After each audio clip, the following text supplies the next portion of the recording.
Obra: Perturbações Espirituais, de Divaldo Franco, pelo espírito Manuel Filomeno de Miranda. Capítulo 5. Enfrentamentos iluminativos. Desnecessário esclarecer que o Sr. Eduardo, ao despertar, guardava parte expressiva das lembranças das ocorrências que tiveram lugar em nossa esfera de ação. Demorou-se no leito em reflexão, demonstrando ira e revolta, com sentimentos tormentosos, por sentir-se à borda do abismo que ele próprio abrira através da conduta insana.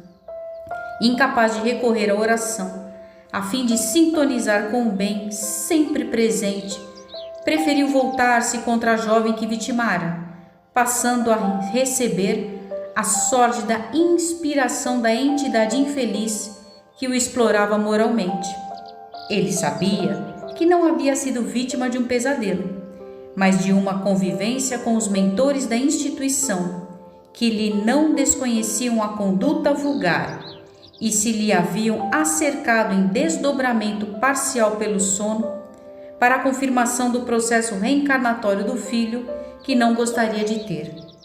Infelizmente, porém, não havia alternativa naquele momento, porquanto a gestação instalada a cada instante mais se tornaria evidente e culminaria no parto, seguido de imediato pelo escândalo quase inevitável, caso fosse conhecida sua paternidade. Deixou que a cólera o acometesse e, mal-humorado, levantou-se para a higiene e o enfrentamento do dia de trabalho, que lhe pareceu terrivelmente angustiante. Por sua vez, a jovem despertou vitimada pela tristeza, com poucas recordações do que houvera acontecido durante a madrugada. Lembrava-se apenas de que fora repudiada e ameaçada, o que lhe constrangia a alma. Tentou orar, não conseguindo, porém, a concentração necessária para o sublime cometimento. O espírito, em processo de renascimento, recebia sucessivas ondas vibratórias de ira e ressentimento do genitor e apresentava dificuldades respiratórias, inquietação e algum desespero. Em razão daquelas ocorrências estarem sob a inspiração de entidades perversas, pertencentes à organização anticristo, com facilidade um dos seus membros acercou-se da jovem aturdida e pôs-se a inspirar-lhe mágoa, anseios de vingança, caso o amante viesse a negar responsabilidade direta pela sua gestação. Um característico mal-estar passou a dominá-la, vivenciando um dia de grandes dificuldades. Aguardou a noite, quando deveria voltar ao centro espírita, como era o hábito, desde que se iniciara nos estudos e participava das atividades doutrinárias. Sob a pressão mental do inimigo desencarnado e o desespero do filhinho em processo reencarnatório, experimentou ansiedade e revolta, perturbando-se profundamente. À noite, como de costume, houve a reunião doutrinária, presidida pelo Sr. Eduardo, que abordou o tema evangélico, no qual esclarecia o ensinamento de Jesus a respeito do serviço a dois senhores, a Deus e a Mamon.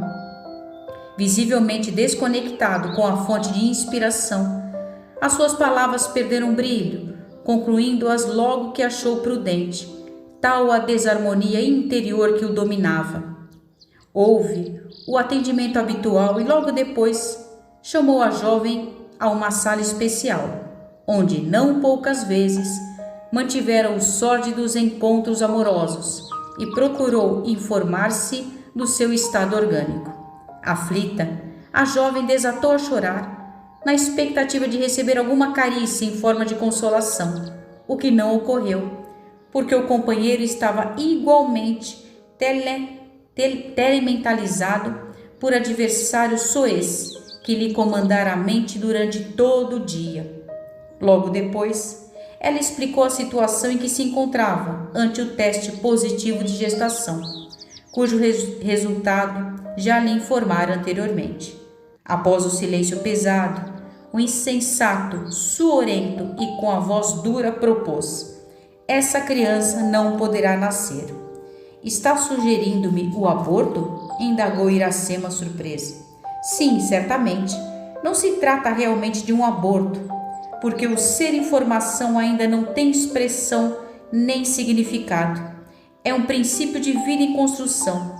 Eu não posso assumir a responsabilidade, destruindo meu lar, desmoralizando-me em nossa sociedade, para logo sucumbir ao peso do ridículo e das perversidades existentes nas criaturas humanas. Por considerarmos a gravidade do diálogo, fizemos-nos presentes, acompanhados também pelo irmão Elvídio. O aborto, porém, como ambos sabemos, é crime hediondo, ripostou a jovem em estado de cólera. Seja o que for, não há outra solução. Ela levantou-se, estava transfigurada e possessa, olhou com fúria e alterou a voz respondendo: Você traiu minha inocência, roubou-me a pureza de menina mulher, seduziu-me com mentiras e alegações ditas espirituais infames. Ante as consequências do seu ato indigno, deseja destruir-me, empurrando-me para o abortamento, a fim de que a sua dignidade, qual dignidade, seja preservada? Agora você tem família e um nome para zelar perante os membros dessa instituição? Por que não pensou antes? Eu tenho metade da sua idade e, inditosa, qual cordeiro confiante, entreguei-me ao lobo voraz que me quer consumir completamente. Fique, pois, sabendo que nunca abortarei, e se for constrangida, maltratada por você, suicido-me, não sem deixar uma carta explicativa sobre as razões do meu ato. Você não escapará do meu ódio, covarde. Estava pálida e trêmula, totalmente incorporada pelo desafiador adversário do bem. Antes que ele pudesse sair do assombro, ela prosseguiu, agora com a voz rouquenha, indicando a possessão de que se vitimava. Onde está o seu Jesus, o manso Cordeiro de Deus? E estrugiu ruidosa gargalhada. Completamente aturdido, ele segurou-a pelos pulsos, igualmente dementado pelo medo e pelo estupor, dando-lhe uma bofetada na face e gritando: Desperte! A seguir, reconhecendo que estava diante de um quadro que era um surto obsessivo, empertigou-se e determinou enquanto a segurava: Em nome de Jesus Cristo, saia dela, espírito das trevas. Se eu sou das trevas, revidou a obsessa, que luz possui você, criminoso, odiento e covarde, usando o nome do Cordeiro para expulsar-me? Com qual autoridade o faz? Eu a levarei à morte, assim como o seu filho que você renega. E começou a gritar. Armava-se o cenário para o escândalo de outra natureza. O benfeitor direcionou o olhar ao nosso irmão Germano, que se acercou da jovem alucinada e com habilidade pôs-se a aplicar-lhe a bioenergia, enquanto mentalmente interrompia o fluxo das energias infelizes do obsessor, enfraquecendo-o a ponto de ela silenciar e ato contínuo ser tomada por um vágado, sendo por ele sustentada. Concomitantemente, o mentor aplicou-lhe idênticas energias, expulsando o algoz desencarnado, de modo que o silêncio invadiu o recinto. Do lado de fora, algumas pessoas escutaram a altercação e aproximaram-se do recinto que felizmente estava trancado por dentro, e ante o silêncio que se fez, afastaram-se intrigadas. Naquele grave momento, o benfeitor envolveu o irresponsável e pôs-se a inspirar-lhe calma e confiança irrestrita em Deus. Não se resolvem questões difíceis aumentando-lhes a gravidade, mas diluindo-as. Ainda confuso, porém, sob a indução generosa do médico dos infelizes, agora em sintonia equilibrada, considerou: Perdoe-me, querida, jamais me ocorreu que isso viesse a acontecer comigo. Não posso negar que a sua presença em nossa casa, desde a primeira vez, exerceu-me estranho fascínio afetivo. Não justifico o meu ato insano, mas desejo esclarecer melhor a razão deste momento infeliz que acabamos de vivenciar. Necessito de tempo para ver qual a melhor solução para o nosso comportamento futuro. Deveremos evitar qualquer tipo de escândalo que levaria nossa casa ao tribunal do ridículo, ao descrédito, sendo um santuário digno e elevado que eu venho maculando com a minha conduta sórdida. Pensarei em uma maneira de afastar-me da diretoria por falta de conduta moral e espiritual para o cargo. Fez uma pausa angustiante e logo prosseguiu. O meu casamento já descambou para a área dos atritos há algum tempo, mesmo antes de você aparecer no meu caminho. Esposa e filhos conhecem minha conduta inditosa e ela, não poucas vezes, tem me reprochado no que termina em altercação, qual ocorre conosco. Já me havia proposto o divórcio, mas, presunçoso e cômodo, preferi a situação do relacionamento falso e sem compensação afetiva. Agora, quando as circunstâncias exigem definição, pedirei ao Senhor que me conduza com elevação nos próximos passos a dar. E sinceramente emocionado, segurando-lhe as mãos com ternura, suplicou: dê-me tempo. Embora a urgência da problemática, aguarde os futuros acontecimentos. Havia lágrimas nos olhos, na condição de linfa pura para lavar as imperfeições, tardiamente é certo, mas há tempo ainda de impedir novos transtornos que prejudicariam a respeitabilidade da sociedade de amor e de iluminação. Beneficiados pelas energias superiores que então envolviam toda a sala, os dois despediram-se sob a promessa de um novo e cuidadoso encontro para a definição dos rumos em direção do futuro.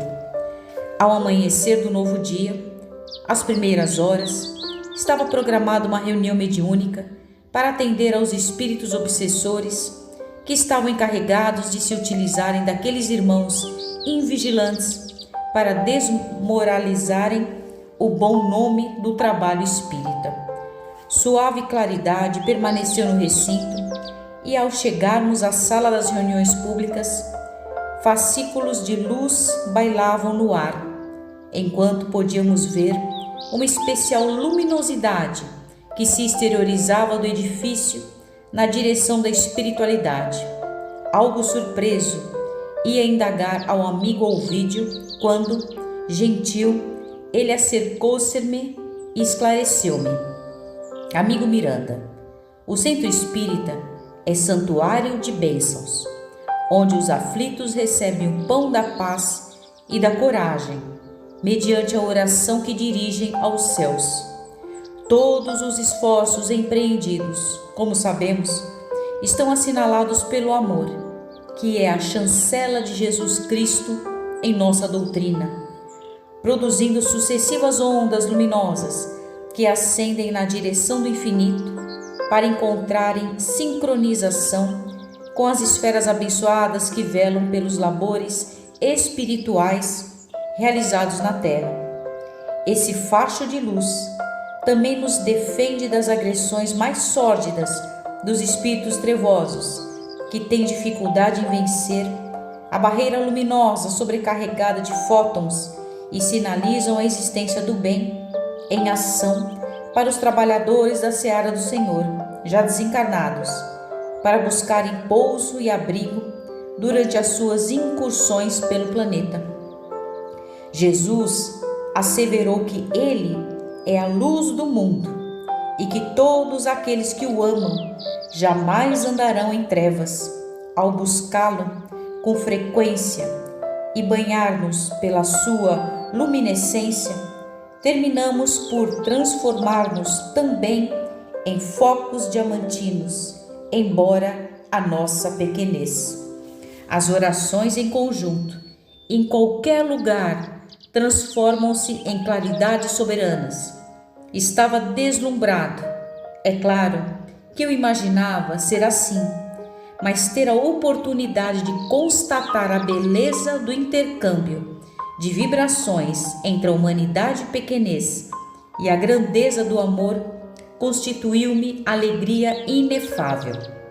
Naquele momento, nosso irmão Virgílio veio comunicar-me que o benfeitor já se encontrava no recinto em que se daria a reunião mediúnica e necessitava de todos nós a partir daquele momento. Retornando à sala mediúnica, lá estavam os demais membros de nossa equipe, nosso nobre irmão Elvídio e vários membros reencarnados da sociedade espírita que nos hospedava.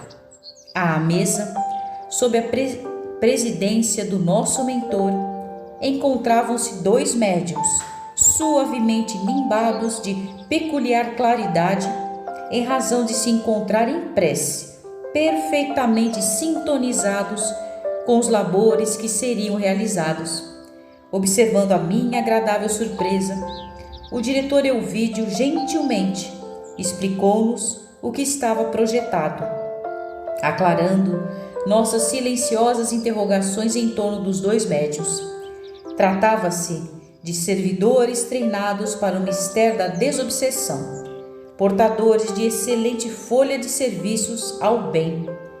O mais jovem, Rafael, estava com aproximadamente 40 anos, enquanto a senhora Márcia ultrapassara os 60 janeiros. Rafael era solteiro e desde cedo fora atraído ao espiritismo, ao qual se vinculava desde antes do berço. Era espírita por segunda vez, porquanto, na existência imediatamente anterior, vivera no Rio de Janeiro, onde participara de atividades doutrinárias, em veneranda instituição vinculada à doutrina, por volta do início do século XX. Em face dos comportamentos infelizes em outra existências, experimentava tormentosas perturbações na área sexual, havendo sofrido o resultado dos excessos, tornando-se vítima de espíritos infelizes que enxameiam em toda a parte e os exploravam impiedosamente. Desencarnou com alguns títulos de enobrecimento, mas também muito comprometido com a sensualidade que lhe causara prejuízos orgânicos, emocionais e espirituais. Ao despertar no mais além, dando-se conta dos desmandos que se causara, dedicou-se à reabilitação em nossa colônia e conseguiu, graças aos esforços pessoais e à interferência da então genitora, volver ao proscênio terrestre, a fim de disciplinar-se e triunfar sobre as paixões mais primitivas. Com esforço hercúleo, atravessou a quadra juvenil, sustentando nas lições auridas no grupo de moços ao qual se afeiçoou, aprendendo a canalizar as energias saudáveis do sexo em atividades iluminativas. Agora, quando se encontrava em pleno e consciente amadurecimento, tem resistido às incursões dos antigos inimigos, que se utilizavam de pessoas insensatas para tirá-las nos seus braços em tentativas até então inúteis de perturbar-lhe o esforço libertador. Incompreendido por alguns amigos que mourejam na instituição, percebe-lhes a suspeita quanto à sua masculinidade, porque num contexto de corrupção, a saúde moral é tida como desequilíbrio de qualquer natureza. Mantendo-se superior às maledicências e afável com todos, tem atraído grande número de simpatizantes de ambas as faixas da vida e tornou-se excelente canal mediúnico para o mistério socorrista aos irmãos mais desditosos, esses que se negam a reconhecer a grandeza de Jesus. Observei o caro Rafael, que se encontrava quase em desdobramento parcial, nimbado por suave luz que lhe saía do plexo solar, confundindo-se com as emanações dos chakras coronário e cerebral, demonstrando a profunda concentração em que se encontrava. Venerável espírito feminino envolvia-o com ternura e depreendi tratar-se da genitora do passado. Após o breve silêncio, o benfeitor prosseguiu. Nossa irmã, a querida Márcia, é viúva, que atravessou o calvário do matrimônio de prova, com elevação durante mais de 30 anos. O esposo, temperamental e ciumento, crucificava-a desde os primeiros dias do casamento. Não havendo sido mãe biológica, ele a culpava pela infertilidade, atormentando-a sem cessar. Foi nesse período de padecimentos que, conduzida por uma vizinha generosa, adentrou-se pela primeira vez neste santuário em busca de paz. Carinhosamente atendida, passou a iluminar-se com as leituras e reflexões, as palestras e a convivência com a doutrina espírita, adquirindo resistência e entendimento em torno das soberanas leis da vida, suportando o peso da cruz com estoicismo até o momento final, em que o marido insensato e teleguiado por espíritos perversos desceu ao túmulo onde ainda se encontra em lamentável estado de perturbação.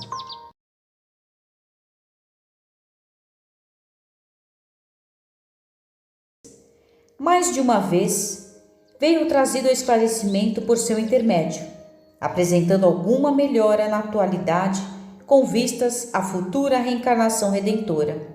Abnegada e discreta, auxilia no atendimento aos irmãos desafortunados em dolorosa situação socioeconômica, distribui com outras damas cestas básicas e consolo, aplica-lhes passes e doa-lhes palavras de luz e de ternura com gestos de afabilidade e de doçura.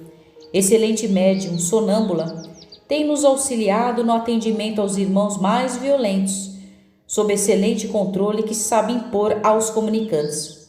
Novamente silenciou, logo adindo. Mediunidade com Jesus é calvário de redenção. Ninguém atinge as cumeadas do mediumato sem as condecorações dos sofrimentos bem suportados. Imaginam os irrefletidos e inconscientes que a mediunidade é uma concessão para o destaque na sociedade, para o brilho nas reuniões de futilidades, para revelações inconsequentes ou para remendar corpos ultrajados que voltam a degenerar. Que ledo engano! A mediunidade é ponte entre as diferentes vibrações que envolvem um planeta e que se pode transformar em luz sublimada quando totalmente dedicada ao bem sem limite. Médium sem sacrifício, por mais brilhante que se apresente, é como orquídea de lindo aspecto, mas que somente adorna, sendo quase inútil. Indispensável que a sua faculdade esteja a serviço dos objetivos elevados da caridade e do amor, da iluminação de consciências e de consolo aos corações, sob a égide de Jesus. Por essa razão, a defecção de portadores de belas expressões mediúnicas, assodados pelos inimigos do bem, seus adversários pessoais e do Cristo, transformam-se em astros e atores dos espetáculos terrestres, com lamentáveis consequências para eles mesmos. Nesse momento, trazida por amigos trabalhadores da casa, adentraram com a jovem Iracema, ainda adormecida, mas com serenidade, o mesmo acontecendo com o irmão Eduardo. Após serem despertados, reconheceram-se e sorriram com espontaneidade. Havia, sim, um vínculo espiritual entre os dois. Olhei o irmão Elvídio, que, percebendo a minha muda interrogação, veio-me em socorro esclarecendo. Não existe acasos. Muitos encontros na terra são reencontros programados antes do berço, a fim de que sejam regularizados dramas e problemas que ficaram sem solução no seu tempo. Ocorre que os impulsos primitivos substituem as resistências morais e mais complicam o quadro. Nossa irmã Iracema foi responsável pelo insucesso conjugal do atual companheiro, que naufragou lamentavelmente nas águas turvas das paixões quase asselvajadas. A sua atual esposa é-lhe devotada companheira por segunda vez, novamente vítima da leviandade de ambos. Espírito nobre tem resistido encontrando-se disposta à separação, desde que reconhece a resistência de outra parceira dominando o campo emocional do marido. Na atual jornada, Iracema deveria ser recebida como filha pelo coração de Eduardo, sublimando o sentimento apaixonado de antes.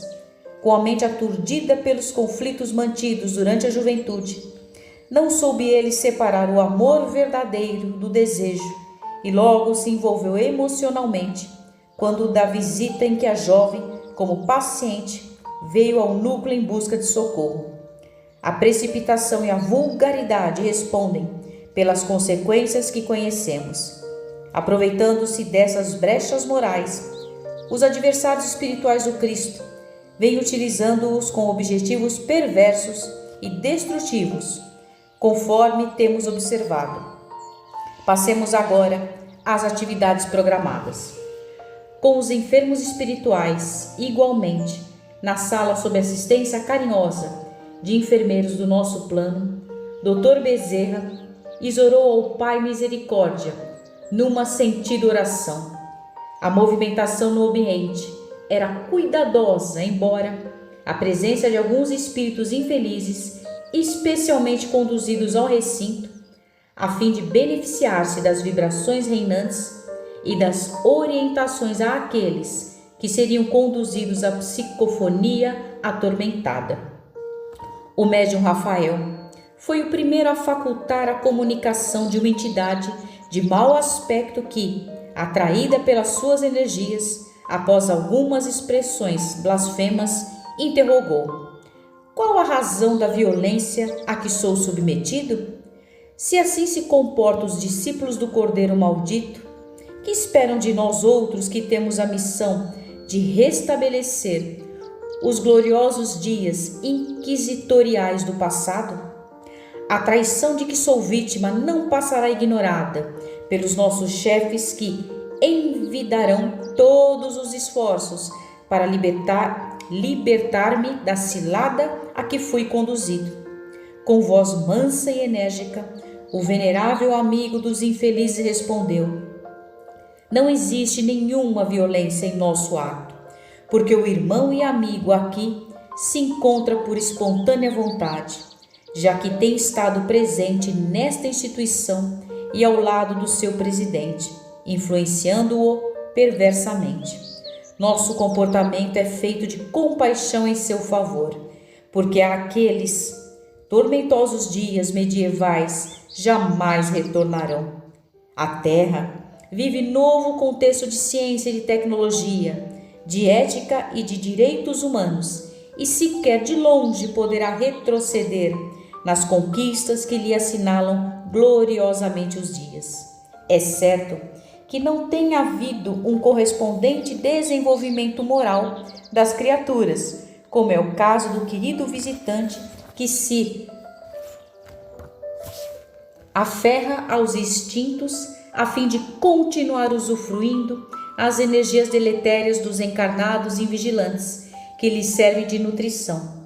Confessamos que estamos desejosos que os seus chefes venham ter conosco a fim de demonstrarmos que somos todos irmãos em Cristo e nos rendermos juntos ao seu amor. Deve ser ironia, ripostou o comunicante, pois que estamos no campo de batalha em lados opostos. Comprazemo-nos, sim, em instaurar o reinado do terror, porque é disso que a sociedade necessita, porque se compraz na baderna, no gozo embriagador, como se o corpo vivesse para sempre. E depois do túmulo, eis-nos esperando os idiotas que nos favorecem com a nossa assistência, a fim de desfrutar, e duvido que desejem libertar-se, aumentando o número dos nossos servidores hipnotizados e dependentes. Não ignoramos que o seu argumento, embora falso, tem alguma lógica, se considerarmos a loucura que toma conta da sociedade por invigilância, incluindo os religiosos que são inspirados à crueldade pelas mesmas forças do mal a que o amigo se vincula. Nada obstante, há uma renovação que paira na psicosfera do planeta abençoado neste momento de mudança evolutiva, contra a qual muitos nas trevas se opõem, como o seu e outros sofridos exemplos. Mas o que nos preocupa neste momento é a sua sanha contra esta casa de amor, dedicada à construção da fraternidade terrestre, com especialidade no atendimento à dor. Hipócrita, reagiu o indigitado. Você não ignora que somente agimos quando encontramos reciprocidade mental e afinidade emocional. Acercamo-nos daqueles que se comprazem com as nossas energias e nossas propostas de prazer alucinante. Vejamos o caso do meu parceiro Eduardo, que dirige a instituição. Como é o seu comportamento? Pusilânime, pregando amor e caridade, enquanto subtrai a confiança de moças frívolas e senhoras perturbadas que lhe buscam a palavra de conforto.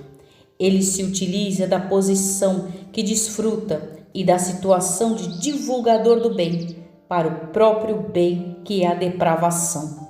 Não lhe impomos nada, pois que o seu território mental está dominado pelos pensamentos servis que nos agradam. A nossa tarefa é mínima, somente aumentando-lhe a volúpia e fruindo através dele os favores do prazer que a morte nos interrompeu com a dissolução do corpo. Nominalmente referido, o Sr. Eduardo experimentou um grande choque ao constatar como se vinha comportando em total esquecimento dos valores éticos, morais e espirituais, permitindo-se a corrupção profunda dos sentimentos agora depravados. Lágrimas quentes explodiram pelos olhos arregalados de espanto. Nunca havia imaginado que a sua conduta infeliz era razão de motejo e de vampirismo por parte de desencarnados, ignorantes e exploradores. Estava a ponto de gritar de desespero, quando, a um olhar do mentor dirigido ao irmão Germano, este acercou-lhe e com palavras amigas buscou tranquilizá-lo, ao tempo em que lhe aplicava energias que dispersava as condensações mentais horrendas, acalmando-o pouco a pouco. Iracema, também surpreendida, não pôde esconder as emoções que brotavam da alma pelos olhos umedecidos pelas lágrimas. A roupagem física elucidou o Dr. Bezerra ao obsessor. É um escafandro que pesa muito na esfera do espírito, bloqueia-lhe o discernimento e através do perispírito experimenta a urdidura das ações pretéritas nas quais se comprometeu. O mesmo, porém, ocorre no que diz respeito ao bem. Quando os arquivos do inconsciente estão sobrecarregados de lições de amor, sacrifício e nobreza. Graças ao conhecimento do Espiritismo, o ser humano, na atualidade, pode retificar a conduta enfermiça do passado, recorrendo aos bons pensamentos, à edificação interior e mesmo quando novamente se equivoca, persevera nos propósitos de autorrenovação. O esquecimento do passado constitui-lhe uma bênção por apagar da memória as lembranças mais dolorosas, por diminuir as ânsias dos vícios que repontam como tendências e ao munir-se dos valiosos tesouros da oração e do arrependimento pelo mal praticado, levantar-se e avançar pelas trilhas do serviço renovador. O amigo ainda se compraz na perturbação de si mesmo, que aos outros transmite, por não haver fruído, como neste momento, de vibrações apaziguadoras que aure na comunicação através do instrumento humano de que se utiliza. Mesmo que as minhas palavras não encontrem ressonância na sua mente hipnotizada pelas forças malignas, experimenta com certeza alguma sensação de paz, defluente dos fluidos do médium saudável e compassivo. Quando Jesus nos indicou a oração pelo próximo, especialmente pelos inimigos, ele sabia que essa psicoterapia faz-se acompanhar das emanações mentais e físicas do orante, que envolve o outro em dúlcida vibração de misericórdia e de amor, com forças para diluir as ondas de ódio, de ressentimento e de auto-amargura que torna infeliz o perseguidor. Existem razões propiciatórias e que explicam o desequilíbrio da conduta do nosso Eduardo, mas que lhe não cabe o direito ou o dever de cobrar, porque ninguém se exime à presença das soberanas leis de justiça estabelecidas pelo Senhor da vida. No entanto, ripostou o indigitado: eu e outros que aqui estamos sediados temos recomendações e motivos para fazer desmoronar o edifício espiritual que foi erguido em nome daquele que no passado destruiu-nos a existência através dos seus corifeus hediondos e criminosos. Não lhe é estranha, com certeza, a minha informação, porquanto reconheço os valores que o exortam. Apesar disso, estamos a serviço da nossa organização, que visa ajustiçar os criminosos e restabelecer na terra a doutrina que se imporá um dia como a verdadeira. Shalom. O benfeitor, sem preocupar-se com as referências, esclareceu: não lhe sou estranha a palavra paz nesse diálogo e nos propósitos acalentados de combate infeliz? Como será possível enunciá-lo sob o aplauso da violência, do terrorismo, da perseguição? O amigo e os seus correligionários pretendem a destruição deste núcleo de amor e de iluminação, olvidando-se que o Senhor Jesus, que administra o planeta, está no comando? Inútil qualquer tentativa deste gênero, porque os seus exércitos são como as estrelas do céu, que descerão à terra e a iluminarão, trocando o gládio pela cruz, o incêndio destrutivo pela garoa que refrescará o solo para a plantação do amor. Ele, ademais, não deseja a morte do pecador, mas sim a do pecado, e ergue-o à redenção.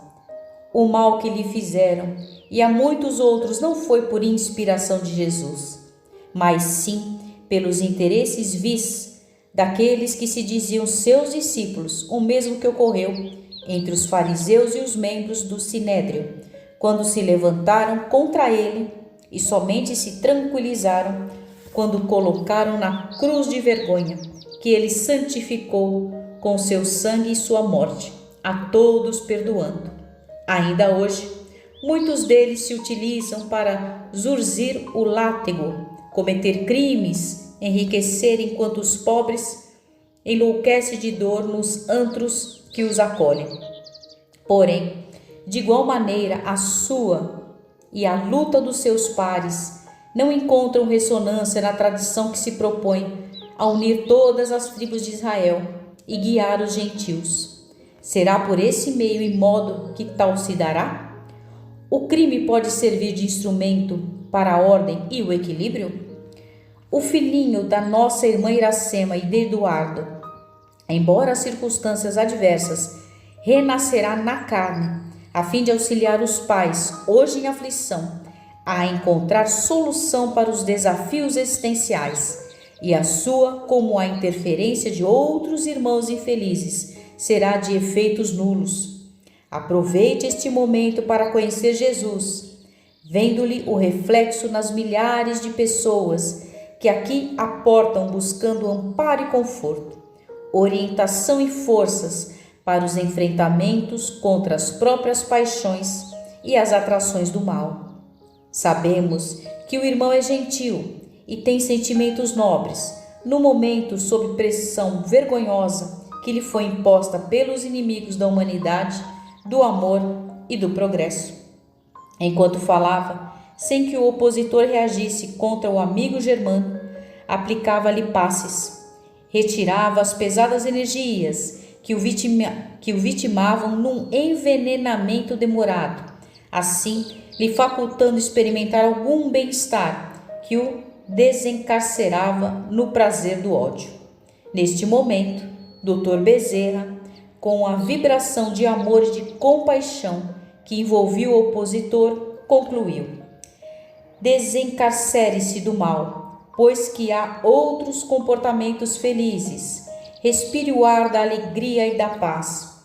conceda àquele que tem por inimigo o direito e a oportunidade de reabilitar-se, de resgatar os próprios erros, sem piorar-lhe a situação.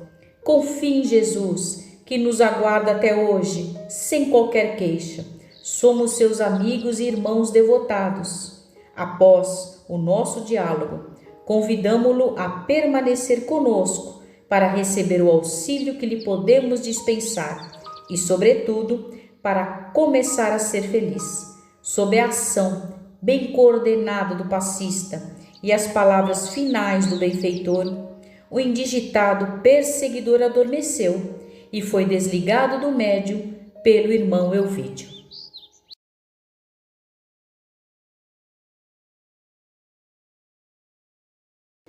Ato contínuo, observamos que Dona Márcia, a veneranda médium, encontrava-se sob a ação de um espírito transvariado, que lhe produzia contorções angustiantes, transfigurando-lhe a face, que ficou deformada, com os olhos desmesuradamente abertos, enquanto escapava pelo canto da boca uma baba peçonhenta.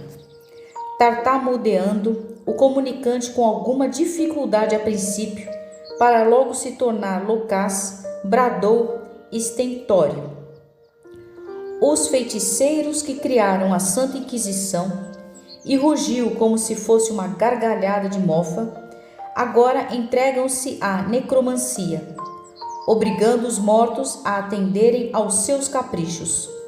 Antes, colocavam nos túmulos a frase latina: requiescate in pace, repousa em paz. E agora, atrevidamente, são os primeiros a perturbá-los com as suas evocações e injunções feiticistas, como se pudessem transitar pelas regiões de sombra do além com o necessário conhecimento. Ou ignoram o que se passa conosco, os mortos que estamos vivos, ou pretendem reverter a ordem existente mediante as suas interveniências. Misturam-se os mergulhados no corpo físico com aqueles que dele se encontram despojados para constranger-nos com a sua verborragia cansativa e inútil, vestindo-se de bons samaritanos da ridícula parábola do seu mestre, acreditando-se capazes de deambular com segurança pelo nosso dédalo, sem correrem os perigos que os aguardam. Vamos então ao que mais interessa. Por que me evocaram? Que pretendem de mim? Com a voz mansa e sem apresentar qualquer preocupação, exceto o interesse do bem, o mentor Elvídio o atendeu a um olhar do benfeitor, esclarecendo: o caro amigo está perfeitamente consciente do que se passa neste momento. Esta é uma casa que se dedica à comunicação com o denominado mundo invisível, onde a vida estua, de onde viemos e para onde todos retornaremos, pois que a casa do Pai tem muitas moradas, sendo essa a legítima e inevitável. Sabemos sim dos riscos que dizem respeito a qualquer incursão nesses labirintos, especialmente àqueles que cediam à impiedade e à loucura, que souberam edificar reinos quiméricos de sofrimentos que aparvalham, esquecidos que acima das suas realizações está a sublime guia e arquiteto do planeta terrestre, Jesus Cristo.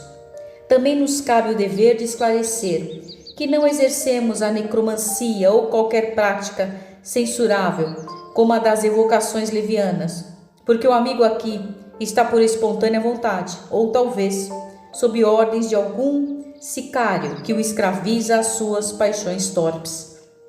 É provável que alguns de nós tenhamos mourejado na funesta Inquisição, filha hedionda das nossas paixões, nos dias já remotos do passado, confundindo as lições de amor com as misérias transitórias do mundo, fascinados pelo enganoso poder, esquecidos da imortalidade na qual todos nos encontramos mergulhados. Hoje, os nossos projetos e ações são muito diferentes, pois que por fim descobrimos o significado das lições incomparáveis do Evangelho, dedicando-nos a vivenciá-las e auxiliar aqueles aos quais afligimos a libertar-se do sentimento odiento que mantém contra nós. Surpreendentemente, o visitante permaneceu em silêncio, escutando as explicações, porém, apresentando faces deformada, quase lupina, os olhos miúdos e brilhantes, enquanto externava terríveis vibrações de ódio e desprezo. No intervalo natural que se fez, explodiu irônico: miseráveis discípulos do carpinteiro criminoso, cuja crucificação não foi suficiente para acabar com a sua vida e seus propósitos vergonhosos. Que pena não haver na época dele melhores recursos para exterminá-lo. Inundou os tempos com a sua mensagem de compaixão e governou com Roma assassina, tornando o mundo um feudo de dominadores cruéis que não trepidaram em matar os herdeiros de Moisés e da tradição judaica.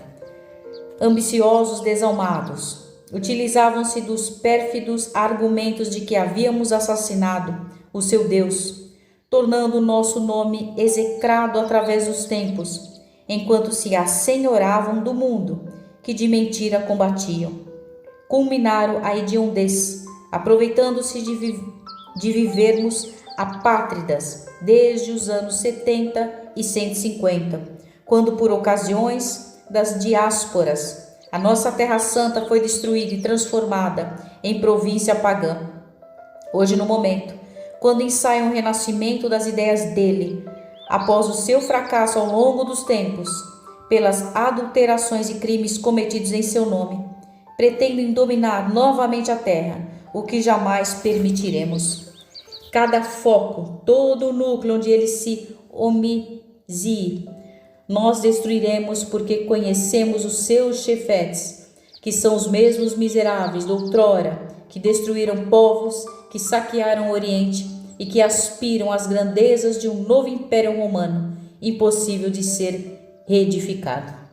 Conhecemos vocês de antes e sabemos o de que são capazes, mas nós também dispomos de armas de sedução, de intriga, de destruição, porque conhecemos seus pontos vulneráveis, os seus calcanhares de Aquiles, e nenhum escapará das nossas hábeis manobras. Vejamos de início o que acontece aqui, onde a hipocrisia e os desmandos instalaram-se. Interrompendo-o, o irmão Elvídio elucidou: reconhecemos que já transitamos por esses caminhos escabrosos, porém, trata-se de uma página virada que faz parte do nosso passado, à semelhança das pedras que se tornam alicerce dos edifícios de proteção, de socorro, de educação e das quais ninguém quase se recorda. Essas experiências que nos conduziram antes a condições penosas de resgate são-nos hoje abençoadas lições para não repetirmos os mesmos ou outros erros. A doutrina dele, agora restaurada pelos imortais, reconfirmada por aqueles que, como amigo, retornam para advertir-nos que somos responsáveis por tudo quanto fazemos, constitui-nos alimento para nutrir-nos a alma e luz, para que não resvalemos na treva da ignorância. Reconhecemos que fomos perversos e alucinados, como agora se encontra o caro amigo, o que muito lamentamos, porém, vige em nós todos o interesse pela reabilitação, o desejo de aurir paz e o anelo de servir a Deus através do nosso próximo em aflição. Ouvindo, é como se estivéssemos recapitulando as nossas pregressas existências, assinaladas pelas tormentas das paixões asselvajadas que o tempo e a dor suavizaram, propondo-nos mudança radical de comportamento. As ameaças de destruição dos nossos centros de atividade não nos intimidam, porque temos como templo a natureza e como altar para a devoção o próprio coração, qual aprendemos com Jesus. Os seus lamentos não me sensibilizam, porque conheço as técnicas dos farsantes que apelam para os sentimentos dos fracos, a fim de os conquistar e depois os trucidar. Recordo-me do que prometia os marranos e de como os tratavam e os destruíam, depois traidores, como sempre foram. Hoje formamos um exército de combatentes bem equipados para a batalha, considerando a nossa vantajosa posição fora do corpo. Estamos reunidos em um verdadeiro exército, sob comando vigoroso, utilizando das técnicas modernas de sedução e interferência psicológica. Já não avançamos em bando desordenado, como outrora os godos, visigodos e ostrogodos fizeram e lograram conquistar os objetivos a que se propunham. Muitos de nós vivemos o período dos hunos em 376, depois invadimos Roma em 410 com Alarico Visigodo, por ocasião do inesquecível saque da chamada Cidade Sagrada e fraqueza moral dos cristãos que a dominavam, mudando completamente a política existente. Agora, muito mais experientes e conhecedores dos pontos nefrálgicos dos novos apóstolos, sorriu com terrível ironia. Desmantelaremos os seus novos mosteiros e castelos, porém, de dentro para fora. O orgulho e a presunção, a sede de dominação que remanescem nos diversos chefetes das agremiações cristãs, especialmente aqueles que se dizem construídas sob as luzes do Consolador, novamente estertorou com desprezo incomum, não se manterão de pé, e o novo período da humanidade será construído sob o temor a Deus após os sacrifícios dos fiéis, como antigamente nos circos. O poder de novas crenças dominará a terra e todos se dobrarão sob a decisão Moisés ou Jesus. Novo período de decadência arruinará a terra e dos escombros a tradição hebraica retirará o Deus único e vitorioso através do seu Messias divino, que concederá ao mundo a Israel libertada e a nova Jerusalém dominadora. O irmão Elvídio, discreto e impertérrito, calmante, redarguiu. O histórico apresentado demonstra-nos como são transitórias as glórias do mundo, porque tudo isso é passado e a realidade presente é outra, totalmente diversa. A terra jamais voltará a ser governada por um povo, ou um déspota, ou um legendário guerreiro, mas sim por Jesus Cristo, que aguarda pacientemente que nos entreguemos a seu amor.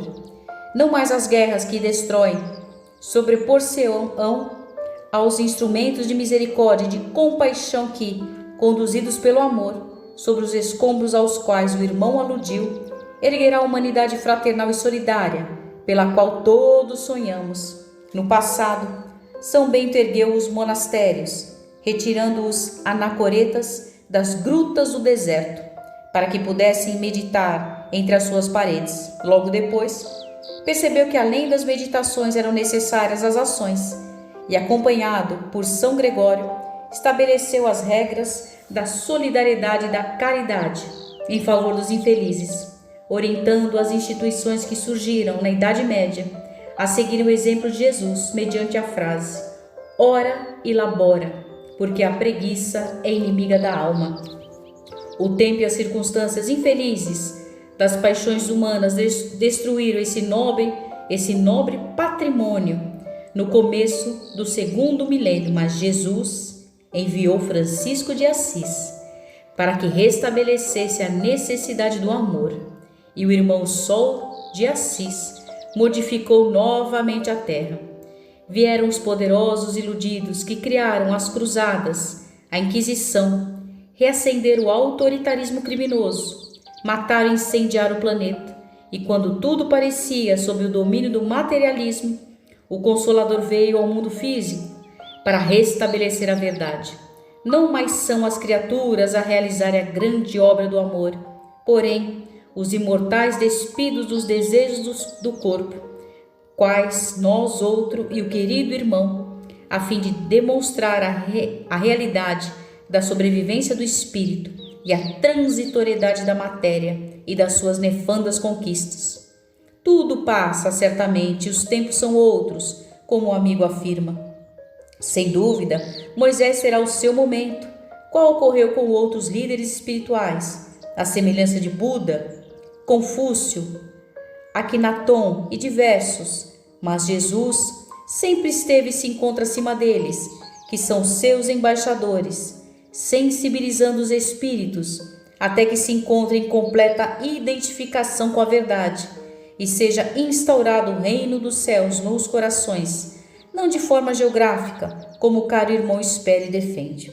Desse modo, não nos veja, pois, como aqueles personagens medievais responsáveis pelas calamidades que o afetou e há muitíssimas vidas, recordando-se que também traz, conforme o declarou, as feridas em chagas abertas de crimes, praticados em séculos anteriores, durante os períodos em que os bárbaros invadiram a Europa. Agora, compreendo o poder da lei de causa e efeito. As vítimas inocentes que a Santa Inquisição assassinou eram nada mais, nada menos do que os homicidas de séculos anteriores, que devastaram a então civilização europeia e vieram resgatar os hediondos crimes, inclusive de salgarem o solo para que nada nele germinasse. Ninguém escapa impune de si mesmo das leis soberanas, neles mesmos esculpidas. É certo que o Pai de misericórdia não necessita da interferência humana imperfeita e vingativa para reconduzir ao bem os infratores, pois que dispõe de mecanismos superiores, mediante os quais todos se podem reabilitar. O livre-arbítrio enlouquecido, porém, das criaturas humanas prefere a justiça a seu modo e afunda-se nos abismos da loucura que as domina por longo tempo. É hora, portanto, de ir para outro tipo de reflexões. O amigo reconhece haver pertencido às hordas alucinadas da destruição, tendo passado pelo processo de resgate doloroso, que em vez de o desarvorar, se bem compreendido, deveria servir de motivo de alegria, não buscando estúpido desforço, reincindindo em gravames dos quais estaria libertado se houvesse entendido a lição recuperadora imposta pelo Criador. As elucidações lógicas e apresentadas com alta dose de bondade, sem qualquer ressentimento por parte do expositor, de alguma forma sensibilizaram o rebelde, que se manteve em silêncio, escutando e reflexionando. Antes, porém, que o angustiado espírito pudesse expressar-se, dando prosseguimento à catilinária de reproches e propostas de vingança, o irmão Elvídio acentuou: qualquer tentativa de diálogo neste momento é improfícua, pois que sempre será derivada para as ideias fixadas demoradamente ao longo dos séculos. Em razão disso, iremos recorrer à terapêutica do sono tranquilizador para futuros cometimentos. Neste instante, as discussões, por mais claras e objetivas, redundarão inúteis. O amigo Germano acercou-se do médium e deu início à aplicação de fluidos anestesiantes, enquanto o mentor, com monotonia na voz, sugeria o adormecimento ao comunicante. Transcorridos menos de 2 minutos, o visitante espiritual repousava com algum ruído em profundo sono hipnótico. Delicadamente desligado da abnegada médium, foi acomodado em maca especial para futuras providências. A hora havia avançado e chegara o momento de encerrar o cometimento valioso. Dr. Bezerra, visivelmente emocionado, orou ao Senhor Jesus, agradecendo-lhe as bênçãos auridas e suplicando misericórdia para aqueles espíritos que se compraziam do mal, assim como para as criaturas humanas distraídas no corpo e distantes da sua realidade, como espírito que são. Um ar balsâmico e suavemente perfumado tomou conta do ambiente, enquanto flocos delicados de luz caíam sobre os presentes. O amigo Eduardo, mergulhado nas suas preocupações, chorava copiosamente, apoiado pelo nosso Virgílio Almeida, enquanto Iracema demonstrava aflição interna diante da conjuntura em que se encontrava. Ambos foram reconduzidos ao lar, o mesmo ocorrendo com os médios que foram utilizados no formoso labor socorrista. A noite, coroada de estrelas que pareciam lâmpadas mágicas, balouçantes do firmamento, avançava no rumo da madrugada.